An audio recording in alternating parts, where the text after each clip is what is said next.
apps and websites and that sort of thing. And so we're going to, we're going to have some work time later, and we're going to open up a Microsoft Excel file so that you can add things to it so that everybody isn't having to frantically write down what everybody's saying. And then we'll just upload it to the Ning so that you'll have a record of that. But we had asked people to kind of think about apps and websites, and a couple of people are sharing books. Jill. And Yay! Jill. I really am. She really is. Are sharing books today. So we thought we'd go ahead and have you do Bookshare, and then if the rest of us will kind of be thinking about webs and apps and those sorts of things, and then we will add that during our work time, and we'll come back and kind of share those. Yay! And we're going to turn on something so we can see what I'm doing here. Yes, we are. Maybe turn it on. I'm going to turn on two things because I don't know which one goes which way. Awesome, love it. I used a website called Vimeo that some of you guys are familiar with. Yay, Vimeo. Which was giving me quite a headache last week. Yay, or not last week, Vimeo. last month, a couple weeks ago. And I use it with my students. They are able to log in and upload their Vimeos, their videos to Vimeo. And then we're able to watch them and share them as a class. We don't have to worry about them logging in or remembering to put in a DVD or something. It's a very easy way for them to upload from an iPad if we do an iMovie. The book that I'm presenting on is called, well, I'm not going to tell you what it's called. But I used the iMovie book trailer to give you a preview, I suppose, would be the way to say that. Do we volume? Yes.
Haven't used iMovie or book trailer before, I want you to know that that is the easiest thing I've ever done.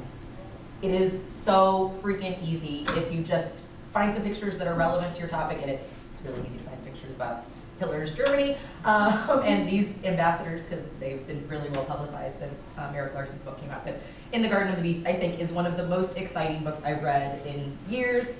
Misha and Trina know that I was really excited and kept talking about it because it was the first book I had read in years.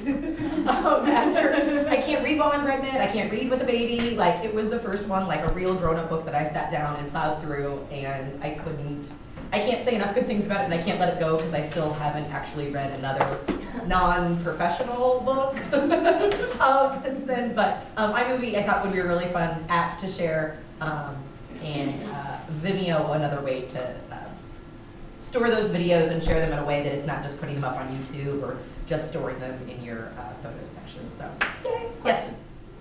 I was watching that. Are those all still photos that you pulled off the internet? And they have the oh, what's the guy, the PBS guy, Ken Burns. It's all like the Ken Burns effect, right? So yeah, you just find pictures and you. And you did. I mean, you did that. It's so, and it's so easy. It's so easy. I know. I thought that was a really nice. It looks amazing, and they have these templates, and I picked the template that's like spooky stories, right? And it fits. It just fits. You just pop the pictures in. You just pop the pictures in, you pop the text in. It has the music already queued up. So yeah, if a kid comes to class and brings that to you, and you're like, oh my god, you're like, no, it's not really that impressive. Like, I thought I could actually do all of that. But it's one of those things I think that looks far more impressive than the time it takes to do.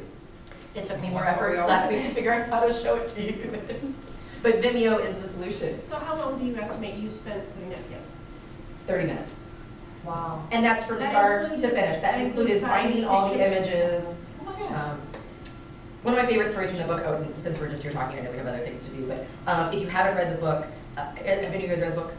Yeah, awesome. One of my favorite parts of the book is at the very beginning. They're talking about when the family's leaving and the photographers are standing there getting the picture because nobody knows this guy, nobody knows his family. He's totally an unknown dorky professor from Chicago, and they're asking the family to wave and pose for pictures, and they catch them. They're like, "Hey, hold that!" And so they hold it like this, and so there's this picture of him and his family hitting the Nazi salute, and it hits the papers, and everyone's like, and nobody had a clue. Like, they didn't have a clue. It was one of those things, and they don't make it clear as to whether or not it was intentionally done to make them look bad, but it's just, the book is filled with crazy stuff. You're like, oh my God, I can't believe that's real. I can't believe that really happened. That is the country, that is the nation, the world we live in, so. So it's historical fiction? No, it is historical.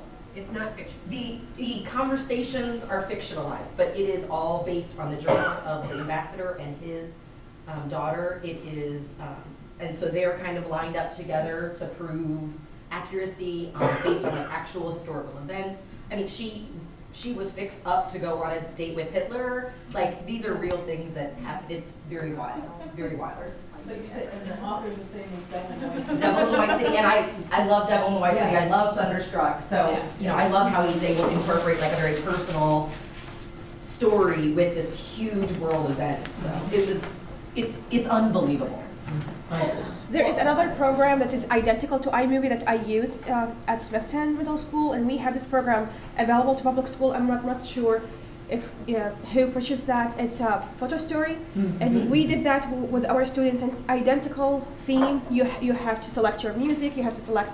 You can your text. You can even record your voice and select the images. And it's super easy and it's wonderful, just like Movie Maker. Yeah, and both of those are free, downloadable from Microsoft. It's free. Yeah. Jill, what would you say what are the advantages of Vimeo over other, like? Privacy, I think, is something, you know, if kids are uploading videos to YouTube, that there's not a lot of privacy there. So some families might not be okay with that, and some teachers might not be okay with that. Vimeo is password protected, so I gave my students, my username is my email, my password is JJHS. So the problem with that is all of my students can get on and upload videos or delete videos, but I trust that they're not going to do that. So we were able to load all those videos into Vimeo. So when we did our presentations one day, we opened up Vimeo, click, click, click, click, instead of, now let's search for the other YouTube, or now let's plug in your iPad. It was really a very streamlined process to share those. And for me, as the evaluator, they're all right there, so I can go back and watch them later. So the organization, I think, is something I really like. You can also, on an iPad, that's one of the options, is to send to Vimeo, which I think works sometimes, but you can also go to the Vimeo website and upload from there, straight from your iPad, which I think is something kids struggle with. I've got it, what I was struggling with last time. I've got it, how do I share it? And we had some internet issues that were preventing me from being able to share it, but it is possible and easy to go straight from the iPad to Vimeo. It takes about an hour. How many pictures? That's a good question. The template will ask you, like, Okay. the iMovie has a bunch of different templates, so Okay. she picked the one that was this sort of dramatic. Yeah, in the book trailer option, or the trailer option. And then there are other trailer options for like romantic movies or this or that, and it will tell you you need this many pictures. okay. It gives you spots to to type in The text. the text, it tells you text here about the next slide, text Okay. here kind of thing. And so it's really easy. really to just easy. Stick it in there and it'll tell you should have a close-up picture shot, or you should have a mid-range shot, or Oh, you wow. probably need a wide range, I mean, it tells It you tells all you what those kind to do. things. in Wow. And once you And put the template. pictures in, you can even, I mean, again, it's something that takes a little bit longer, but you can even kind of move the pictures so that it's panning from where you want to where you want. Because there were a couple where it was like panning from their feet to their knees, and I'm like, okay, well, that's lame. So I moved the picture down so it was like from their shoulder to their, head. So it provides options for customization, but you could do no customization and it would look pretty much exactly the same. And the book trailer has a predetermined amount of time. You can set it like so many. So that's why some people went really fast. But there's the other part of it that doesn't go as fast, like you can check your own. If you just use the regular Yeah. iMovie, yeah. And the book trailer, something I was kind of experimenting with moving the pictures, I was also experimenting with how wide could I get them to go. And that's why some of them go really fast, is because I had it go from the left to the right or the top to the bottom. And I could have reduced the range that it panned and it would have panned much slower. And I think that would have been better for the tone if I would have had it pan slower. I was just I think it was messing great. around. Great. Yeah. Learning some things. And the music was part of, Stock Stock. music. The music That was is so cool. for the happy summer story. It's Okay. it's so if we had 6 kids who were all using Happy Summer Story, they would all have the same music there. yes. And there's no option for customization in the movie trailer. You can go in iMovie and make customization, but in the music is stock. So Jill, when we have time, be sure to add iMovie, sounds like you have questions about that. And Yeah, then add absolutely. it Oh, I'll go to put it on the there thing now. Okay. when we have time. Okay. I just want to be sure Yes. those are ones we talked about, so. Okay, so we're gonna start our morning. This is what we're thinking